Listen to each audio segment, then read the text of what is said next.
PM Modi ने एक बार फिर से किया वो काम जिससे पूरा भारतवर्ष कर रहा उन्हें सलाम। मोदी का जलवा ऐसा कि देश से लेकर विदेशों तक हर कोई नमन कर रहा, तो भारत के साथ साथ पीएम मोदी का पूरी दुनिया में नाम रोशन हो रहा। बीते 8 साल में मोदी ने अपने कार्यकाल में कुछ ऐसे फैसले लिए जिन पर यकीन करना नामुमकिन है। पीएम बनते मोदी का लिया हर वो फैसला जो यादों में बस गया, तो वहीं सभी फैसले भारत के इतिहास के पन्नों में अब दर्ज हो गया। देश का ऐसा पीएम जो बिना किसी डर के निडरता के साथ 8 सालों में देश को उन ऊंचाइयों पर ले गया जहां पहुंचना हर भारतवासी के लिए सिर्फ एक सपना था। जी, बीते 8 साल में भारत का जलवा विदेशों में तो आप देख ही रहे हैं, वहीं ये जलवा निरंतर आगे यूं ही बढ़ता जा रहा है। वो इसलिए मुमकिन हो रहा है क्योंकि देश को ऐसा पीएम मिला है जो जिम्मेदारी पूर्वक तरीके से देश की सेवा कर रहा है, जिसने सिर्फ 8 सालों में वो कर दिखाया जो आजादी के बाद की सरकारों ने कभी सपने में भी ना सोचा था और ना ही इन सपनों को पूरा करने की कभी मन में चाहत रखी थी। वहीं मोदी ने वो सब कुछ कर दिखाया है जो नामुमकिन था।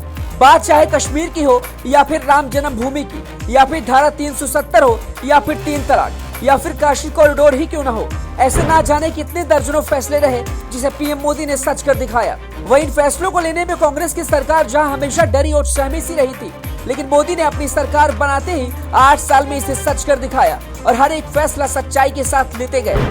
देश को उसका हक दिलाने में भी पीएम मोदी ने कोई कमी नहीं छोड़ी है। साल 2014 में सत्ता में आने के बाद पीएम मोदी ने देश के बुनियादी ढांचों को मजबूत करने का अपना विजन शुरू कर दिया है और शीघ्रता से इसे लागू करने के साथ साथ इस पर काम भी कर रहे हैं। वही सबसे बड़ी बात तो ये भी है कि बीजेपी सरकार आने से पहले कांग्रेस सरकार के दौरान जितने भी अटके पड़े प्रोजेक्ट्स थे उसकी बाधाएं भी पीएम मोदी ने दूर कर दी है। आपको बताते चले कि बीते कई दशकों से कांग्रेस सरकार द्वारा आधे में लटके कई सारे ऐसे प्रोजेक्ट्स थे जिन पर जनता के टैक्स की कमाई तो खर्च की गई थी, लेकिन आज तक उन पैसों का कोई अता पता नहीं चल सका था। लेकिन हर बार की तरह मोदी सरकार ने जनता को उनका हक दिलाने का काम 2014 से शुरू किया और इन सभी प्रोजेक्ट्स को पूरा किया। आज के इस वीडियो में हम आपको कुछ ऐसे जरूरी प्रोजेक्ट्स के बारे में बताने वाले हैं जिसे कांग्रेस सरकार ने लटकाए रखा, लेकिन पीएम मोदी ने अपने कार्यकाल में उसे अपना लक्ष्य मानकर पूरा कर दिखाया। पीएम मोदी ने 39 साल से लटकी बाढ़ सागर परियोजना को देश को सौंपा।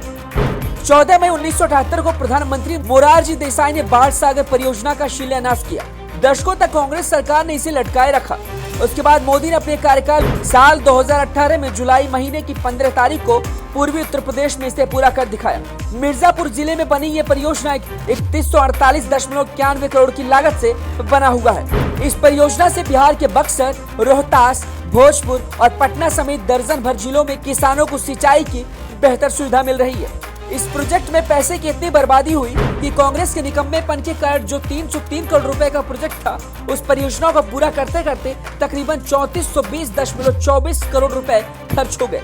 इसके साथ नर्मदा बांध की बाधाओं को भी दूर कर 38 साल से लटकी परियोजनाओं को भी मोदी ने पूरा कर दिखाया। इस बात की आधारशिला देश के पहले पीएम जवाहरलाल नेहरू ने 5 अप्रैल 1961 को रखी थी, लेकिन लाल फीताशाही और कांग्रेस की घोटाले की संस्कृति के कारण ये प्रोजेक्ट सालों तक लटका रहा। इस प्रोजेक्ट को साल 1986-87 में राजीव गांधी ने अपने चुनावी वादे में तो इस्तेमाल किया, लेकिन सिर्फ वो एक चुनावी वादा ही बन के रह गया। लेकिन 17 सितंबर 2017 को पीएम मोदी ने अपने 67वें जन्मदिन के अवसर पर सरदार सरोवर बांध का शिलान्यास करते हुए ये उपहार देश को दे दिया। इस बात को गुजरात, राजस्थान और मध्य प्रदेश जैसे राज्यों के लाइफलाइन तक कहा जाता है। ये प्रोजेक्ट इसलिए भी जरूरी था क्योंकि देश के सबसे ऊंचे बांध को बनाने में 56 साल लग गए। तो कांग्रेस के लेट लतीफी की जो वजह थी, इसी वजह से इसकी लागत भी 100 गुना तक बढ़ी। मोदी ने सबसे धीमी गति से बन रही भूपेन हजारिका पुल को समय से कराया पूरा। साल 2003 में अटल बिहारी वाजपेयी सरकार ने अगस्त महीने में डोला सदिया पुल की फिजिबिलिटी स्टडी करने का आदेश दिया, जिसमें मनमोहन सरकार को 6 साल से भी ज्यादा का इसमें समय लग गया। इसकी मंजूरी देने के लिए जो समय मनमोहन सरकार ने गंवाया, उसे अरुणाचल प्रदेश सड़क परिवहन पैकेज के तहत 4 बड़ी परियोजनाओं में माना जा रहा था। उसके बाद साल 2015 में पीएम मोदी ने इसकी जरूरत को समझते हुए युद्ध स्तर पर काम करना शुरू किया और प्रदेश को फिर सौंपा। बाड़मेर रिफाइनरी में कांग्रेस ने देश का किया नुकसान, फिर मोदी सरकार ने की भरपाई। साल 2013 की बात है, जब चुनाव आचार संहिता लागू होने वाली थी, तभी कांग्रेस के तत्कालीन अध्यक्ष सोनिया गांधी ने रिफाइनरी का शिलान्यास कर दिया। हालांकि कांग्रेस ने इसमें भी घोटाला किया, जिसे मोदी सरकार ने बाद में सुधारते हुए इसको बेहतर तरीके से बनाया। उसके बाद मोदी सरकार ने इस पुराने डील को खत्म कर दिया। जनवरी 2018 में परियोजना का नए तरीके से पीएम मोदी ने शुभारंभ करते हुए इसको बेहतर तरीके से बनाया। इतना ही नहीं, इस प्रोजेक्ट में सरकार ने तकरीबन 2613 करोड़ रुपए की बचत भी की।